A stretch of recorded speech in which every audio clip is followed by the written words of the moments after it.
I hired a former convict to work at my company, a woman who had just been released after serving 11 years in prison. When she walked in on her first day, all 27 of my employees were terrified. 3 of them threatened to quit. My business partner told me I had lost my mind. But what this woman did in her first 90 days made my company $4.2 million and saved 19 jobs. And what I discovered about her past 6 months later made me fall to my knees crying in my office. My name is David Coleman. I'm 51 years old. I own Coleman Logistics in Columbus, Ohio. We are a mid-size freight company with 27 employees and annual revenue of $8.4 million.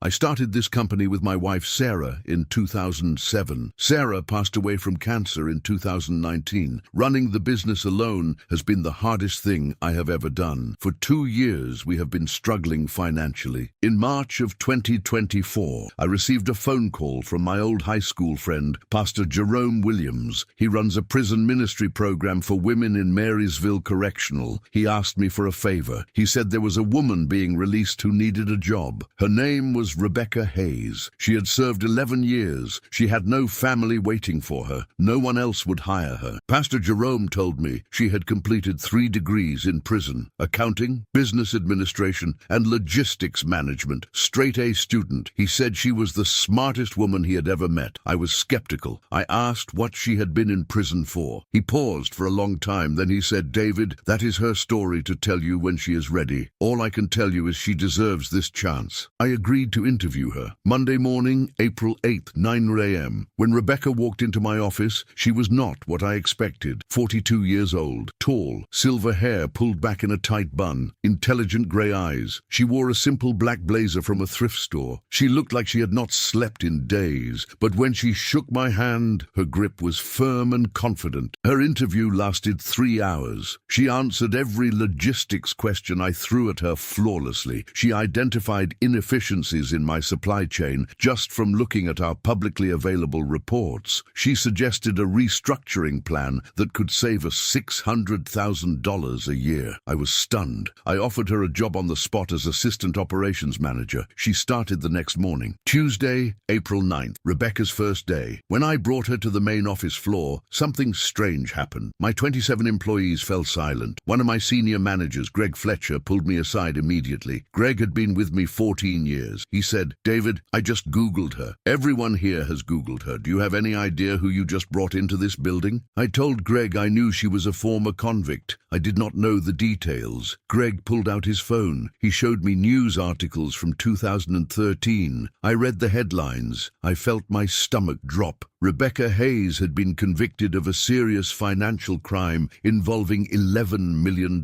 She had been the chief financial officer of a large company that collapsed. She had served 11 years in federal prison. Greg said, "David, 3 of our employees just told me they are quitting. They do not feel safe working with her. Karen from payroll is crying in the bathroom. Tom from IT is refusing to give her system access." My business partner Mark Foster called me 10 minutes later. He said, "David, are you out of your mind? You just hired a convicted financial criminal to run our operations." I called an emergency all-hands meeting at 11 a.m. I stood in front of my 27 employees. I told them the truth. I told them Rebecca had served her time. I told them Pastor Jerome vouched for her. I told them I believed in second chances. I told them that anyone who wanted to quit could quit today with 2 weeks severance. Nobody moved, but I could feel the fear in the room. Rebecca stood up. She walked to the front of the room. She looked at all 27 employees in the eyes. She said, "I understand your fear. I am not going to ask you to trust me. I am going to ask you to give me 90 days. If after 90 days you are not convinced I am an asset to this company, I will resign. No severance. No questions asked. Watch what I do. Do not listen to what I say." Day 1 to day 30. Rebecca arrived at 6 a.m. every morning. She left at 10 p.m. them every night. She reviewed every single contract we had signed in the last 5 years. She found 14 contracts where our vendors had been overcharging us. She renegotiated 11 of them. She saved us $340,000 in the first 30 days alone. Greg stopped complaining. Karen stopped crying. Day 30 to day 60, Rebecca built a new operations dashboard that gave me real-time visibility into every truck, every driver, every delivery. She identified 7 routes where we were losing money. She restructured them. Our on-time delivery rate jumped from 84% to 97%. We won 3 new major contracts in that month alone. Mark Foster called me. He said, "David, this woman is a miracle." Day 60 to day 90. Rebecca noticed something nobody else had seen. Our biggest client, Pinnacle Retail Group, had been quietly moving contracts to a competitor. Rebecca dug into the data. She discovered they planned to cancel our $2.1 million